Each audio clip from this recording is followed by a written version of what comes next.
নমস্কার বন্ধুরা, আমার চ্যানেলের নতুন একটি ভিডিওতে আপনাদের অনেক অনেক স্বাগতম।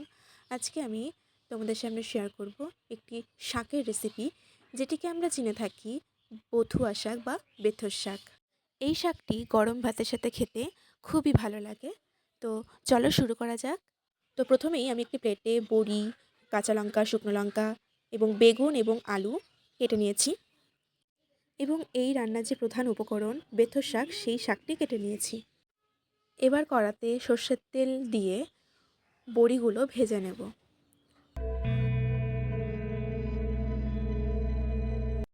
বড়িগুলো একটু লালচে হয়ে এলে প্লেটে তুলে নেব।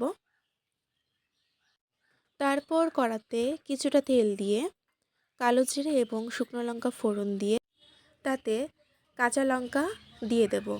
দিয়ে কিছুটা নাড়াচাড়া করার পর আলু এবং বেগুন যেগুলি কেটে রেখেছিলাম সেগুলি দিয়ে একটু নাড়াচাড়া করে নেব। তারপর নাড়াচাড়া করে নেবার পর তাতে লবণ এবং পরিমাণ মতন হলুদ দিয়ে আরও কিছুক্ষণ নাড়াচাড়া করে নেব।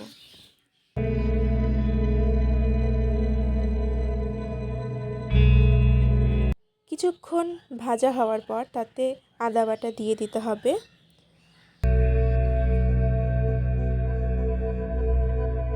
আদা বাটা দেওয়ার পর কিছুক্ষণ মিশিয়ে এবং ভেজে নিয়ে তারপর কেটে রাখা শাক, বেথর শাক, সেটি দিয়ে দিতে হবে এবং তার সাথে ভেজে রাখা যে বড়িগুলো ভেজে রেখেছিলাম সেই বড়িগুলোও দিয়ে দিতে হবে।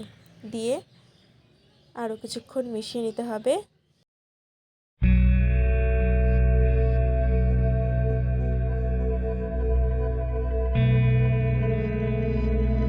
এইভাবে মশলার সাথে শাক মিশিয়ে নেওয়ার পর পরিমাণ মতন জল দিয়ে দিতে হবে। জল দিয়ে কিছুক্ষণ নাড়াচাড়া করার পর তারপর ঢাকা দিয়ে দিতে হবে। ঢাকা দেওয়ার পর ঢাকনাটা খুলে দেখে নিতে হবে জলটা শুকিয়ে এসেছে কিনা। এখানে দেখুন জলটা এখনও শুকোয়নি, তো তার জন্য আরও কিছুক্ষণ মিশিয়ে নিতে হবে। দিয়ে জলটা শুকিয়ে ভালো মতো যাতে শুকিয়ে যায়, ঠিক আছে। তারপর এইভাবে বড়িগুলো ভেঙে ভেঙে পুরো শাকটা মিশিয়ে নিতে হবে। এরপর এখানে চিনি দিতে হবে পরিমাণ মতন এবং আটা দিতে হবে। এই আটা দিলে জিনিসটা ভালো মতন বাইন্ডিং হবে। তো এইভাবেই রান্নাটা আমাদের হয়ে এসছে। এবার নামিয়ে নেব একটি বাটিতে। তো এই যে বাটিতে আমি নামিয়ে নিয়েছি। এখন এই বেথর শাক খাওয়া আমাদের শরীরের পক্ষে খুবই উপকারী।